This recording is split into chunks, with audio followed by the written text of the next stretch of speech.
Sindh online school class 6 मज़मून रियाज़ी unit 12 सबक 3 मशकूं एक्सरसाइज़िस। ॾोहटनि ऐं ॾोहटनि खे सिंध ऑनलाइन स्कूल में भली कार। मां आहियां नाना आबिद। ॿारो हिन सबक में असां 12 यूनिट जे मश्कुनि जा चूंडियल सवाल कंदासीं ऐं ॾिसंदासीं त उहे सवाल जेके टितरफ़ी तस्वीरुनि जा यानी 3D शेप्स जे वॉल्यूम या उनजे सरफेस एरिया जे मुतालिक़ हूंदा आहिनि, उन्हनि खे असां कीअं हल कंदा आहियूं। हिन मश्कुनि में असां जेके फार्मूला इस्तेमालु कंदासीं अचो त हिकु नज़र उन्हनि ते ॾिसंदा हलूं। असांखे ख़बर आहे त क्यूबॉइड ऐं क्यूब ॿ शकिलियूं आहिनि जंहिंजे बारे में असां पढ़ियो हो। क्यूबॉइड जो वॉल्यूम हूंदो आहे length into breadth into height, यानी हुनजे टिनी डायमेंशन्स खे पाण में ज़रब कबो आहे ऐं उनजी सरफेस एरिया यानी उनजी सतहनि जी कुल एरिया कुल पखेड़ हासिल करण लाइ फार्मूला इस्तेमालु कंदा आहियूं 2 into bracket B into L plus L into H plus B into H. अहिड़ी तरह क्यूब जी वॉल्यूम लाइ असां फार्मूला इस्तेमालु कंदा आहियूं एस क्यूब, यानी उन्हनि जे टिनी साइडनि जे माप खे जेका साॻी हूंदी आहे 3 दफ़ा पाण में ज़रब कंदा आहियूं, यानी S into S into S S cube. ऐं एरिया कढण लाइ 6 सां ज़रब करे एस स्क्वायर खे यानी हिकिड़े फेस जी एरिया खे ऐं असांजो सरफेस एरिया कढंदा आहियूं क्यूब जे सतहनि जो। पहिरियों सुवाल जेको असां गॾिजी हल कंदासीं उहो आहे एक्सरसाइज 12.3 जो question number 2। A tank is 5 meter long, 4 meter wide and 2.5 meter high. Find the capacity of the tank. टंकीअ जी गुंजाइश ॻोल्हणी आहे जंहिंजा 3 पासा ॾिनल आहिनि। अचो त हिनखे थोरो तसवुरु आणियो त के टंकी छा आहे। असां वटि हिकिड़ी टंकी आहे जंहिंमें पाणी भरूं था। उनजी ड्रेग 5 मीटर आहे, उनजी ऊचाई 2.5 मीटर आहे ऐं उनजी वेकर 4 मीटर आहे। ॿुधाइणो आहे त उनजी गुंजाइश केतिरी आहे। गुंजाइश जो मतिलबु त उनमें वधि में वधि केतिरो पाणी पइजी सघे थो। गुंजाइश यानी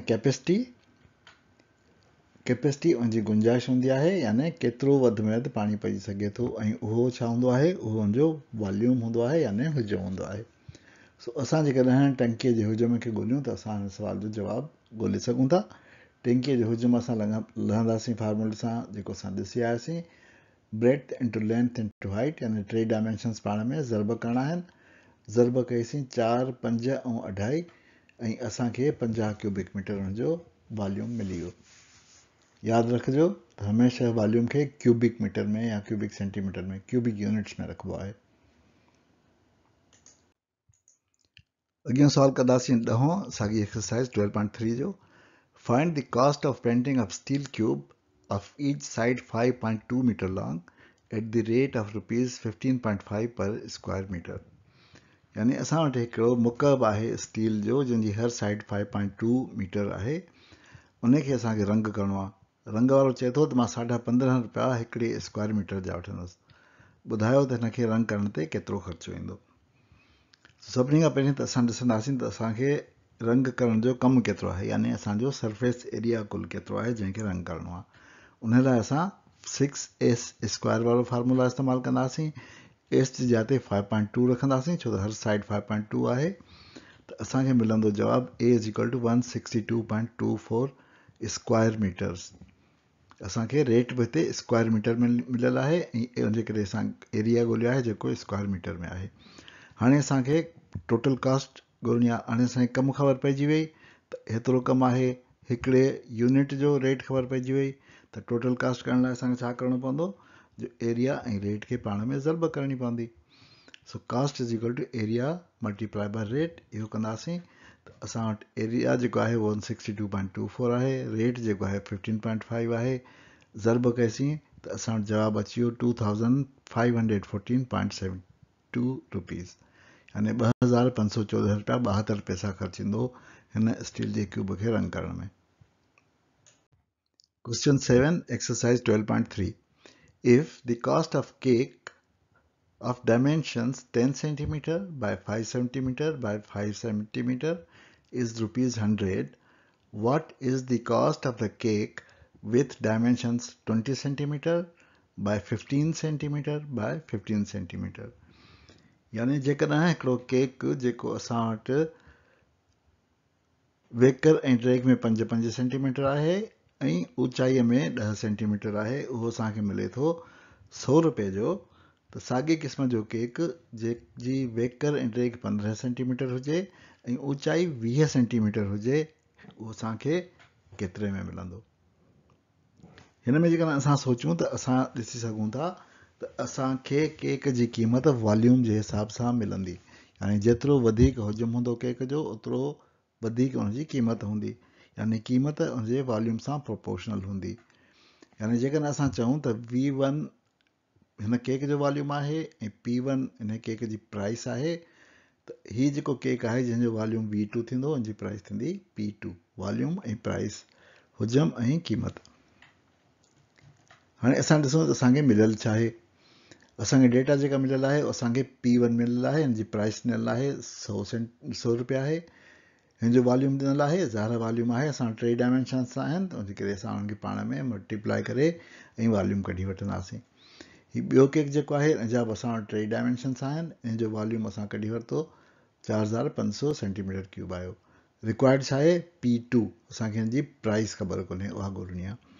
हाणे जेकॾहिं असां सौ सिधो तनासिब इस्तेमालु कयूं, त तनासिब जे हिसाब सां असांखे ख़बर आहे त प्राइस मुतनासिब हूंदी आहे उनजे वॉल्यूम जे।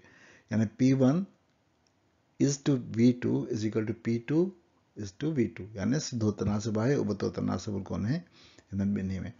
हिन में जेकॾहिं मां जेके शयूं मिलियल आहिनि असांखे वैल्यूज़ उहे लिखां, त हिते असां वटि थींदो 100 is to 250 is equal to P2 is to 4500। हाणे जेकॾहिं तव्हां तनासिब वारे चैप्टर खे चङी तरह पढ़ियो आहे, त मूं तव्हांखे हिकिड़ो तरीक़ो सेखारियो जंहिंखे मूं क्लास मल्टीप्लिकेशन जो तरीक़ो चयो हो, जंहिंसां असां अणॼातल खे तनासिब मां कढी सघंदा आहियूं। यानी असां छा कंदा आहियूं, जो हिननि ॿिन्ही खे पाण में गॾु कंदा आहियूं ऐं हिननि ॿिन्ही खे पाण में गॾु कंदा आहियूं। हीअ ज़रब थी वेंदा आहिनि पाण में, ऐं हिन मां जेको आहे हिन जे साम्हूं जेको अणॼातल जे साम्हूं हूंदो आहे, उहो वंड थी वेंदो आहे। यानी असां वटि अहिड़ी तरह थी वेंदो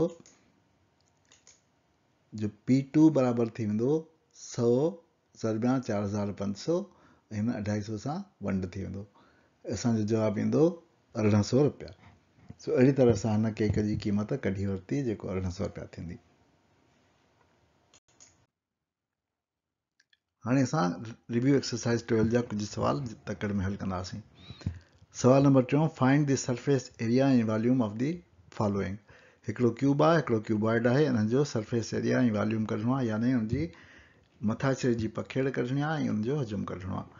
असांखे फार्मूला ॿिन्ही जा ख़बर आहिनि, जेके असां हाणे करे इस्तेमालु करे चुका आहियूं। इहे फार्मूला इस्तेमालु करे, यानी V is equal to S cube, A is equal to 6S square, V is equal to length into breadth into height, ऐं area is equal to 2S BL LH plus BH। इहे ॿई इस्तेमालु करे असां हिन सवाल खे हल करे सघूं था। चौथों सवाल आहे, find the volume and surface area of a cube whose each side is 1.5 centimetre long. इहो बिल्कुलु हिन जहिड़ो ई सवाल आहे, ऐं हिन फार्मूलनि खे इस्तेमालु करे असां इनखे बि हल करे सघूं था।